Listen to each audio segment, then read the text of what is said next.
Christmas. Merry Christmas. दुनिया का सबसे बड़ा फेस्टिवल। ये इतना बड़ा फेस्टिवल है कि मुसलमानों की ईदें जितना पैसा 10 साल में बनाती हैं, उससे भी ज्यादा पैसा क्रिसमस के सिर्फ 1 साल में बनता है। लेकिन आखिर ये क्रिसमस मनाया क्यों जाता है? क्योंकि आज दुनिया के सबसे बड़े रिलीजन क्रिश्चियनिटी का ये मानना है कि इसी दिन, क्रिसमस के दिन, जीसस ईसा अलैहिस्सलाम पैदा हुए थे। लेकिन अब क्वेश्चन ये है कि अगर यही दिन 25 दिसंबर ईसा अलैहिस्सलाम की बर्थडे है, तो फिर मुसलमान इसे क्यों नहीं मनाते? क्योंकि यहाँ पर एक बहुत बड़ी कंफ्यूजन है। आज से 2000 साल पहले ईसा अलैहिस्सलाम फलस्तीन के एक छोटे से शहर में एक मिरेकल से पैदा हुए। ये वो जमाना था जब फलस्तीन में तो यहूदी आबाद थे ही, लेकिन यहाँ पर यहूदियों की हुकूमत नहीं थी। हुकूमत उस वक्त की एक बहुत बड़ी सुपर पावर रोमन एम्पायर की थी। जब रोमन एम्पायर अपनी ताकत की पीक पर थी और यहाँ के बादशाह का नाम था सीजर ऑगस्टस, जो रोमन एम्पायर का सबसे ताकतवर बादशाह था। और इसके नाम को, ऑगस्टस को, आज हम सब बहुत अच्छी तरह जानते हैं, क्योंकि इसी ऑगस्टस के नाम पर साल के एक महीने का नाम भी रखा गया है। जैसे ही ऑगस्टस अपनी ताकत की पीक पर पहुंचा, उसने वही गलती की जो हमेशा हर बादशाह इस पोजीशन पर पहुंचकर करता है। ऑगस्टस अपने आप को एक आम इंसान की बजाय एक खुदा, गॉड कहलवाने लगा और पूरे रोमन एम्पायर में लोगों से अपनी इबादत करवाने के लिए अपने नाम के टेम्पल्स बनवाए। अगर हिस्ट्री को देखा जाए, जब भी कोई शख्स इस लेवल की ताकत तक पहुंचता है, तो अल्लाह उसके गुरूर को तोड़ने के लिए बिल्कुल मूसा अलैहिस्सलाम की तरह एक माइटी प्रॉफिट भेजता है। तो इसी सीजर ऑगस्टस के दौर में ईसा अलैहिस्सलाम पैदा हुआ। ईसा अलैहिस्सलाम भी यहीं पर रोमन एम्पायर के अंडर फलस्तीन में यहूदियों के साथ बड़े हुए। लेकिन ईसा अलैहिस्सलाम बचपन से अपनी एज के बाकी सारे नॉर्मल बच्चों से बहुत ही डिफरेंट थे, क्योंकि बचपन में एक बार ईसा अलैहिस्सलाम अपनी माँ मरियम के साथ एक बाजार में घूमते घूमते कहीं गायब हो गए और काफी ढूंढने के बाद भी वो पूरे बाजार में कहीं नहीं मिले। तो आखिर उनकी माँ उन्हें ढूंढते ढूंढते यहूदियों के एक टेम्पल की तरफ गए, जहां पर उन्होंने देखा कि यंग ईसा अलैहिस्सलाम उस वक्त के बड़े यहूदी उलमा के साथ डिबेट कर रहे थे। और उनके क्वेश्चंस को सुनकर यहूदी स्कॉलर्स के चेहरे बिल्कुल गुस्से से भरे हुए थे, क्योंकि उनके सामने ऐसे क्वेश्चंस करने की अब तक किसी में जुर्रत नहीं थी। इसी तरह ईसा अलैहिस्सलाम फलस्तीन में बड़े होते गए और आगे जाकर उन्हें अल्लाह की तरफ से एक बहुत ही यूनिक पावर मिली, जिसमें वो किसी भी बीमार शख्स को सिर्फ एक उंगली के टच से बिल्कुल ठीक कर देते थे। और अपनी इस पावर को यूज करके ईसा अलैहिस्सलाम गरीब लोगों की मदद करने लगे। और जैसे जैसे लोगों को ईसा अलैहिस्सलाम की इस ताकत का पता चला, तो वो दूर दूर से ईसा अलैहिस्सलाम के पास आने लगे। और इसी तरह आहिस्ता आहिस्ता ईसा अलैहिस्सलाम की पॉपुलैरिटी पूरे फलस्तीन में फैलने लगी। आखिर ईसा अलैहिस्सलाम इतने फेमस हो गए कि वो जिस भी शहर की तरफ जाते थे, वहां के सारे लोग उन्हें वेलकम करने के लिए उस शहर से बाहर निकल आते थे। और ईसा अलैहिस्सलाम अपनी पावर से उन सब की बीमारियां दूर कर देते थे। यहां तक तो सब बिल्कुल ठीक था, लेकिन आहिस्ता आहिस्ता ईसा अलैहिस्सलाम अपने फॉलोअर्स को बिठाकर उनके सामने स्पीचेस करने लगे। और इन स्पीचेस में वो बार बार लोगों को ये समझाने लगे कि आज हमारे इस रिलीजन को सिर्फ और सिर्फ इन यहूदी स्कॉलर्स ने तबाह किया है, जो अपने टेम्पल्स में बैठकर सिर्फ गरीब लोगों से चंदा जमा करते हैं। और सिर्फ कुछ पैसों के लिए यही स्कॉलर्स तौरात की आयत को चेंज करके अपनी मर्जी के फैसले लिखते हैं। और हर स्पीच में बार बार ईसा अलैहिस्सलाम यहूदी स्कॉलर्स को मुनाफिक कहकर पुकारने लगे। ये सब सुनने के बाद यहूदी अवाम तो ईसा अलैहिस्सलाम की इन बातों से बहुत इंस्पायर होते थे, लेकिन ईसा अलैहिस्सलाम की इन बातों से यहूदी स्कॉलर्स के धंधे खराब होने लगे, जिसकी वजह से यहूदी उलमा के दिलों में ईसा अलैहिस्सलाम के लिए सख्त नफरत पैदा हुई। और वो ये प्लानिंग करने लगे कि किसी तरह ईसा अलैहिस्सलाम को मारकर उनसे अपनी जान छुड़ा दे। लेकिन सुपर पावर रोमन एम्पायर की हुकूमत में ऐसा करना इम्पॉसिबल था। लेकिन ये सब भी बहुत जल्द बदलने वाला था, क्योंकि आहिस्ता आहिस्ता ईसा अलैहिस्सलाम फलस्तीन में इतने फेमस हो चुके थे कि वो फलस्तीन में जहां भी जाते थे, हजारों लोगों का क्राउड उन्हें देखने के लिए जमा हो जाता था। आखिर एक दिन ईसा अलैहिस्सलाम फलस्तीन के कैपिटल जेरूसलम की तरफ गए। जब लोगों को इस बात का पता चला, तो हजारों लोग उनको वेलकम करने के लिए सिटी से बाहर निकल आए और उनकी सवारी के सामने खजूर के दरख्त की शाखें फेंकने लगे। जो उस जमाने में हाईएस्ट रिस्पेक्ट दिखाने का एक तरीका था। रोमन एम्पायर के जनरल्स ये सब देखकर हैरान हो गए कि आखिर ये कौन आ रहा है जिसे लोग बिल्कुल एक बादशाह की तरह रिस्पेक्ट दे रहे हैं। नाउ ईसा अलैहिस्सलाम की ताकत को देखकर रोमन एम्पायर के जनरल्स उनसे डरने लगे और यहूदी उलमा तो उनसे पहले ही नफरत करते थे। तो अब ये दोनों मिलकर ईसा अलैहिस्सलाम को मारने की साजिश करने लगे, जिसके बाद ईसा अलैहिस्सलाम ने अपने सबसे क्लोज 11 या 12 फॉलोअर्स के साथ अपना आखिरी डिनर किया और फिर अल्लाह ने उन्हें आसमान की तरफ उठा लिया।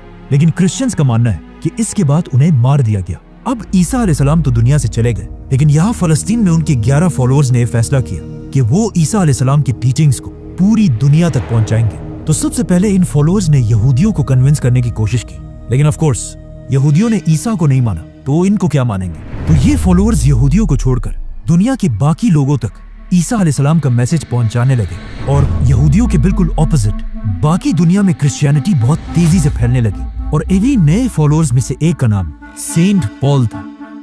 आज की दुनिया की क्रिश्चियनिटी में सेंट पॉल का सबसे बड़ा रोल है, क्योंकि पॉल से पहले लोग ईसा अलैहिस्सलाम को सिर्फ एक पैगंबर और अल्लाह का बंदा समझते थे, लेकिन पॉल ने पहली बार दुनिया में एक कॉन्सेप्ट लाया कि ईसा अलैहिस्सलाम कोई आम इंसान नहीं बल्कि अल्लाह के बेटे और खुद भी एक खुदा थे।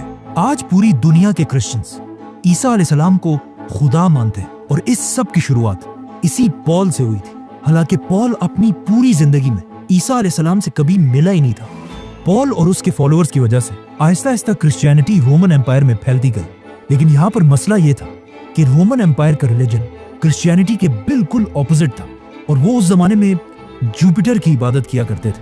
तो रोमन एम्पायर की इस अवाम को इम्प्रेस करने के लिए उस जमाने के क्रिश्चियंस ने अपने रिलीजन में कुछ चेंजेस किए। नंबर 1, उन्होंने ईसा अलैहिस्सलाम के नाम को चेंज करके एक कॉमन रोमन नाम रखा जो आज इंग्लिश में जीसस बन चुका है। नंबर 2, रोमन एम्पायर के लोग ज्यादातर यूरोपियंस थे, मतलब बिल्कुल गोरे थे, और ईसा अलैहिस्सलाम फलस्तीन के होने की वजह से थोड़े ब्राउनिश थे और उस जमाने के व्हाइट लोग अपने आप को बाकियों से बहुत ऊपर समझते थे। तो अब इन्हें इम्प्रेस करने के लिए उस जमाने के क्रिश्चियंस ने जीसस की पेंटिंग्स बनाना शुरू की, जिसमें जीसस को बिल्कुल यूरोपियंस की तरह व्हाइट दिखाया गया। मतलब ये दुनिया में आज जीसस की सबसे पुरानी पेंटिंग है। जीसस की यही पेंटिंग्स आज दुनिया की सबसे फेमस पेंटिंग्स हैं, क्योंकि आज से कुछ ही साल पहले जीसस की ही एक पेंटिंग दुनिया में सबसे महंगी बेची गई $450 मिलियन में, और जिसे खरीदा किसने? Mohammed bin Salman is the actual buyer of a Leonardo for a record-breaking $450 million at the Let's come back to the story. Christianity में इन चेंजेस की वजह से Aahista Aahista Christianity Roman empire में बहुत तेजी से फैलने लगी और क्रिश्चियंस इतने बढ़ गए कि रोमन एम्पायर के बादशाहों ने सोचा कि अगर क्रिश्चियंस ऐसे ही बढ़ते गए तो ये तो हमारे रिलीजन जुपिटर के रिलीजन को बिल्कुल खत्म कर देंगे। तो आखिर रोमन एम्पायर के बादशाह ने फैसला किया कि अब क्रिश्चियनिटी को फैलने से रोकने के लिए हमें सारे क्रिश्चियंस को मारना होगा। जिसके बाद रोमन एम्पायर ने क्रिश्चियंस पर ऐसा जुल्म किया कि इस जुल्म को कुरान में भी डिस्क्राइब किया गया है कि जब रोमन एम्पायर के बादशाह के जुल्म से कुछ यंग लड़के भागकर एक गार केव में छुप गए और वहीं पर अगले 300 साल तक सोते रहे, जिन्हें असहाबे काफ कहा जाता है। रोमन एम्पायर के इस सारे जुल्म के बाद भी क्रिश्चियंस अपने रिलीजन से पीछे नहीं हटे, बल्कि इन सारे जुल्मों से क्रिश्चियनिटी और भी तेजी से फैलने लगी और दुनिया के हर कोने तक पहुंचने लगी, यहाँ तक कि ये रिलीजन पहली बार इंडिया तक भी पहुंचा। आखिर ईसा अलैहिस्सलाम के 300 साल बाद क्रिश्चियनिटी इतनी पावरफुल हो गई कि रोमन एम्पायर के एक बादशाह कॉन्स्टेंटीन द ग्रेट ने अपने रिलीजन को छोड़कर क्रिश्चियनिटी में कन्वर्ट हो गए। तो अब जब बादशाह ही क्रिश्चियन बन गया तो रोमन एम्पायर के सारे हालात बिल्कुल बदल गए और अब तक जो जुल्म क्रिश्चियंस पर किया जाता था उससे भी ज्यादा जुल्म जुपिटर के रिलीजन के फॉलोअर्स पर किया जाने लगा, क्योंकि उस जमाने का रूल था कि जो रिलीजन बादशाह का होगा वही पब्लिक का भी होगा। तो अब रोमन एम्पायर अपने पुराने रिलीजन को जबरदस्ती दुनिया से खत्म करने लगे, लेकिन ये भी कोई आसान काम नहीं था, क्योंकि जुपिटर को मानने वाले भी इतनी आसानी से अपना रिलीजन छोड़ने वाले नहीं थे। तो अब यहाँ पर अगेन रोमन एम्पायर ने क्रिश्चियनिटी को दोबारा बदलने की कोशिश की और अपने पुराने और नए रिलीजन को एक दूसरे के साथ मिक्स करने लगे, और यहीं से पहली बार क्रिसमस का कॉन्सेप्ट आया। जैसे कि रोमन एम्पायर के रिलीजन में हर साल दिसंबर में अपना सबसे बड़ा फेस्टिवल सैटर्नेलिया मनाते थे, जिसमें वो अपने खुदा सैटर्न की इबादत करते थे। और उनके इस फेस्टिवल में एक चीज सबसे इंपॉर्टेंट थी, पाइन ट्रीज, क्योंकि दिसंबर में यूरोप की सर्दी की वजह से सारे दरख्त बिल्कुल सूख जाते थे और सिर्फ पाइन ट्री अपनी जगह पर मजबूती से खड़ी रहती थी, जिसे वो एक बहुत ही होली चीज समझते थे। और हर फेस्टिवल में इसी दरख्त के एक शाख को अपने घर में लाकर सजाते थे। तो अब रोमन एम्पायर ने अपनी पूरी सल्तनत को एक रिलीजन में जमा करने के लिए अपने पुराने रिलीजन से फेस्टिवल्स उठाए और अपने नए रिलीजन से जीसस क्राइस्ट और इन दोनों को मिला दिया और कहा कि जीसस क्राइस्ट दिसंबर के महीने के आखिर में पैदा हुए थे। और सारे क्रिश्चियंस को हुक्म दिया कि इस दिन को 25 दिसंबर को बिल्कुल पुराने रिलीजन की तरह जीसस क्राइस्ट की बर्थडे मानकर सेलिब्रेट किया जाए। और इसी तरह इन दोनों रिलीजन्स को मर्ज करने के बाद अब पूरी रोमन एम्पायर क्रिश्चियनिटी में कन्वर्ट हो गई। लेकिन आज दुनिया का कोई मुसलमान भी इस दिन को सही नहीं मानता और कुरान में भी ईसा अलैहिस्सलाम की पैदाइश की स्टोरी बिल्कुल ऑपोजिट है। क्योंकि कुरान में है कि जब ईसा अलैहिस्सलाम पैदा हो रहे थे तो उनकी माँ मरियम के पास सिर्फ एक खजूर का दरख्त था, जिस पर उन्हें हुक्म दिया गया कि घबराओ मत और इस खजूर के दरख्त को हिलाओ ताकि इससे तुम्हारे लिए ताजा खजूर गिर सके और तुम्हें ताकत मिले। खजूर का दरख्त। अब मसला ये है कि दरख्त पर खजूर तभी बनते हैं जब सख्त गर्मी का मौसम हो, which means according to Quran ईसा अलैहिस्सलाम की पैदाइश जरूर गर्मी के महीनों में हुई होगी और दिसंबर का तो कोई सवाल ही पैदा नहीं होता। और ये सिर्फ कुरान में ही नहीं बल्कि क्रिश्चियंस भी ये मानते हैं कि उन्हें ईसा अलैहिस्सलाम की पैदाइश के सही दिन का पता नहीं है। जो भी हो, अब पूरी रोमन एम्पायर क्रिश्चियनिटी में कन्वर्ट हो चुकी थी और जैसे ही रोमन एम्पायर के लोग क्रिश्चियंस बने, ये वही टाइम था जब अल्लाह ने असहाबे काफ को अपनी लंबी नींद से उठाया और उन्होंने उठकर एक दूसरे से पूछा कि हम ज्यादा से ज्यादा कितने वक्त तक सोए होंगे। तो उनमें से एक ने कहा कि 1 या आधा दिन। लेकिन जब वो बाहर निकले उन्हें पता चला कि यहाँ तो सब कुछ बिल्कुल बदल चुका है। इसके बाद क्रिश्चियनिटी दुनिया का सबसे बड़ा रिलीजन बना और आने वाले वक्तों में Roman empire, British empire, Spanish empire की वजह से आज तक क्रिश्चियनिटी दुनिया का सबसे बड़ा रिलीजन है। और क्रिसमस दुनिया का सबसे बड़ा फेस्टिवल जिसमें हर साल पूरी दुनिया से लोग $1 ट्रिलियन से भी ज्यादा पैसा खर्च करते हैं, जो हर साल के ईद से 10 गुना ज्यादा पैसा है। लेकिन ये हमेशा से ऐसा नहीं था। क्रिसमस पहले के जमाने में सिर्फ एक छोटा सा फेस्टिवल था जिसमें लोग चर्च में जमा होकर अल्लाह और ईसा अलैहिस्सलाम को याद किया करते थे। लेकिन आहिस्ता आहिस्ता लोग इस सब से बोर होने लगे। तो अब लोगों को दोबारा क्रिसमस की तरफ अट्रैक्ट करने के लिए कुछ लोगों ने क्रिसमस के इस फेस्टिवल में नई चीजें ऐड की, जैसे कि म्यूजिक, गाना, शराब। और क्रिसमस के इस फेस्टिवल में जो सबसे बड़ा एडिशन किया गया वो था सेंटा क्लॉज, जो पुराने जमाने में एक real Christian scholar saint Nicholas थे, जो अपनी जेनरोसिटी की वजह से पूरे क्रिश्चियंस में मशहूर थे।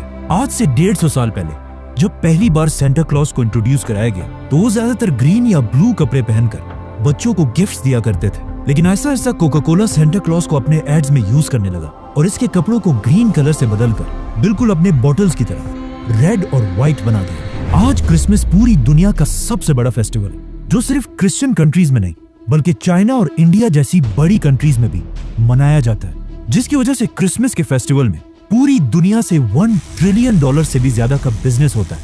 और ये $1 ट्रिलियन इतना ज्यादा पैसा है कि अगर मुसलमानों की 10 साल की ईदों को भी मिला दिया जाए तब भी वो एक